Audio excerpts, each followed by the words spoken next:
अस्सलाम वालेकुम गाइस, कैसे हैं आप सभी। आप सबका वेलकम छोटे से व्लॉग में। आज व्लॉग जो है वो मैं जा रहा हूँ वापस पंजाब से सिंध, क्योंकि आपको पता थी छुट्टियाँ हो चुकी थी, समर वेकेशन, तो बस खुशी थी जाने की और ये सोच कर बस मैं निकल गया।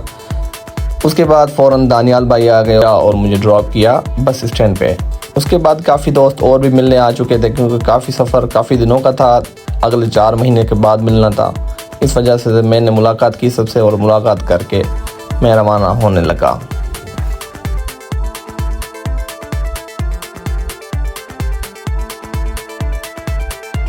उसके फ़ौरन बाद मैं आके अपनी सीट पे बैठ गया था।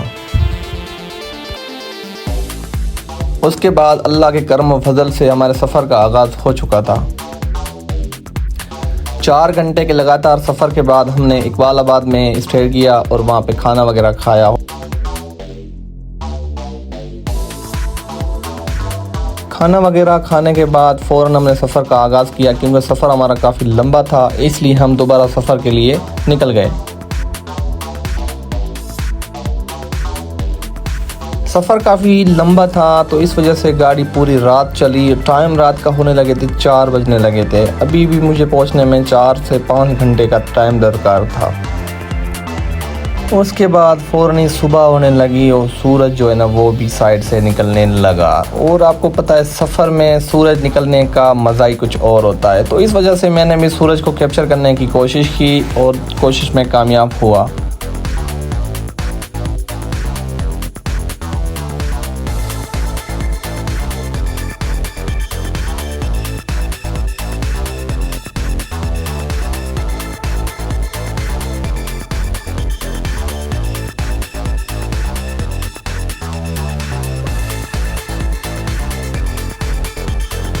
चंद लम्हात के बाद मैं खुशी से झूम उठा, क्योंकि मुझे अपना सिटी हैदराबाद नज़र आ चुका था।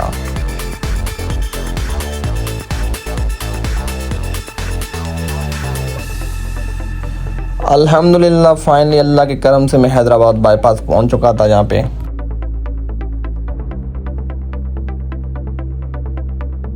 उसके बाद मैंने अपना सामान लिया और मुझे जाना था अगले स्टॉप पे। अगले स्टॉप पे जाने के लिए मुझे कोई लोकल सवारी लेनी थी यहाँ से।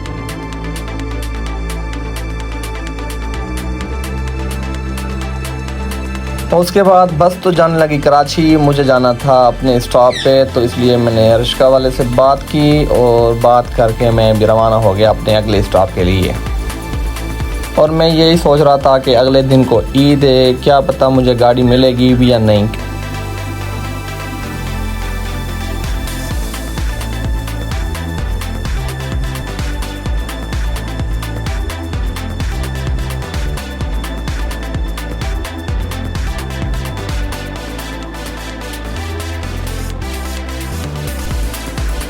मैं बैठ के यही सोच रहा था कि लोकल गाड़ी में सीट मिलनी भी है या नहीं, क्योंकि अगले दिन को थी ईद, इस वजह से रश बहुत ज़्यादा था।